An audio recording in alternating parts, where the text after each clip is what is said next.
Supreme court के अंदर घटा वो उससे कुछ ज्यादा ही बड़ा था। ऐसे लगा जैसे उस सुप्रीम कोर्ट के अंदर भी कहीं ना कहीं श्री कृष्ण मौजूद थे। ऐसे लगा जैसे वहां सुप्रीम कोर्ट के अंदर भी भगवान मौजूद थे। ऐसे लगा जैसे चीफ जस्टिस ऑफ इंडिया के अंदर भगवान बोल रहे थे। जिन लोगों को लगता था बीजेपी हार नहीं सकती, भगवान ने दिखा दिया कि अगर चंडीगढ़ के मेयर का चुनाव हार सकती है तो बीजेपी देश का चुनाव भी हार सकती है।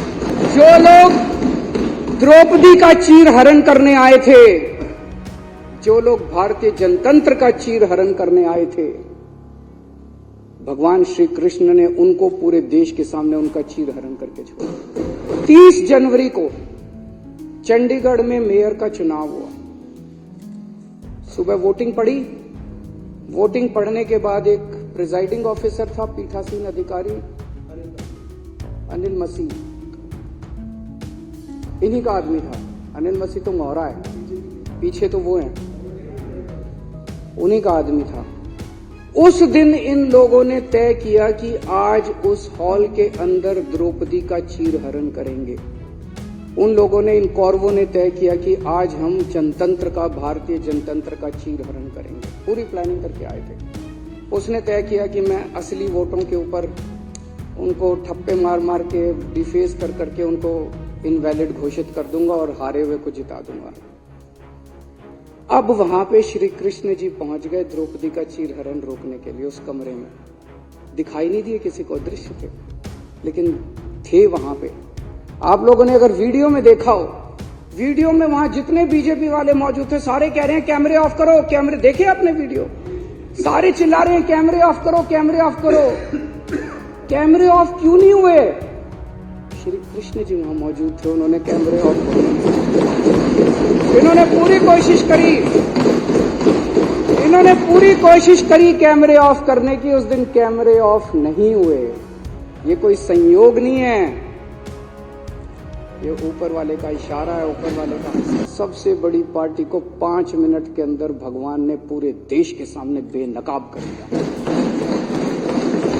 जो लोग द्रौपदी का चीरहरण करने आए थे, जो लोग भारतीय जनतंत्र का चीरहरण करने आए थे, भगवान श्री कृष्ण ने उनको पूरे देश के सामने उनका चीरहरण करके छोड़ा।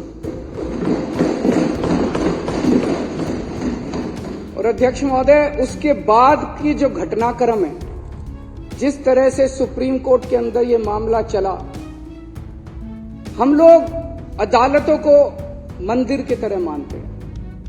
न्याय देना भगवान का काम है, न्याय भगवान देता है। इसलिए जज को भगवान का, जब जज अपनी कुर्सी पे बैठ के फैसले सुनाता है तो कहा जाता है कि एक तरह से भगवान फैसला सुना रहा है। लेकिन कल जो कुछ सुप्रीम कोर्ट के अंदर घटा वो उससे कुछ ज्यादा ही बड़ा था। ऐसे लगा जैसे उस सुप्रीम कोर्ट के अंदर भी कहीं ना कहीं श्री कृष्ण मौजूद थे। ऐसे लगा जैसे वहां सुप्रीम कोर्ट के अंदर भी भगवान मौजूद थे। ऐसे लगा जैसे चीफ जस्टिस ऑफ इंडिया के अंदर भगवान बोल रहे थे। ऐसे लगा जैसे चीफ जस्टिस ऑफ इंडिया के जुबान के ऊपर भगवान बैठे हुए थे, भगवान उनके जरिए बोल रहे थे। तो ये जो कल पूरा घटनाक्रम हुआ वो ये दिखाता है कि अब हम, सबसे पहले तो सुप्रीम कोर्ट का बहुत बहुत शुक्रिया, इस सदन के माध्यम से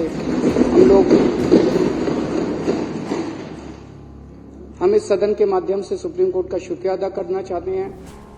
उस पूरी बेंच का शुक्रिया अदा करना चाहते हैं, खासकर चीफ जस्टिस ऑफ इंडिया का शुक्रिया अदा करना चाहते हैं, जिन्होंने इतने कठिन समय के अंदर हमारे देश को, जनतंत्र को बचाने का काम किया।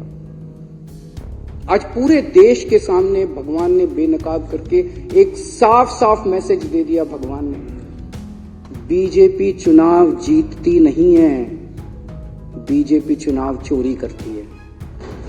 पूरे देश के सामने सबने वीडियो देखा है, सबने किस तरह से सुप्रीम कोर्ट का आदेश सुना है, सबने पूरे पिछले 1 महीने के घटनाक्रम ने पूरे देश के सामने इस पार्टी का चीरहरण करके छोड़ दिया कि बीजेपी चुनाव जीतती नहीं है, बीजेपी चुनाव चोरी करती है।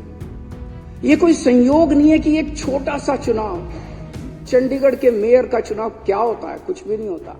हमने तो ऐसे सोचा था उस दिन कि ऐसे ही हो जाएगा, हमें तो एक छोटे से चुनाव ने पूरे देश के अंदर सारे देश को हिला दिया। कुछ ना कुछ तो भगवान बताने की कोशिश कर रहे हैं, संदेश देने की कोशिश कर रहे हैं। तो भगवान का संदेश है, मैं आ गया हूं।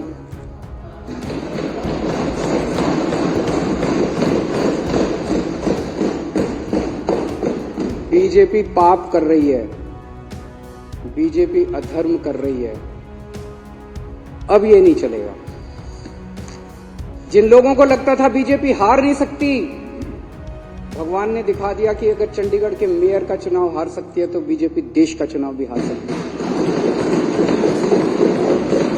भगवान ने पूरे देश को एक कॉन्फिडेंस देने की कोशिश करी है कि हिम्मत मत हारो, खड़े हो, तुम लोग एक बहुत बड़े देश के निवासी हो। भारत के लोग एक बहुत बड़ी संस्कृति, हमारा कल्चर 3000 4000 साल पुराना है। डर के मत बैठो, खड़े हो, आप अपना कर्म करो, तुम लोग अपना कर्म करो।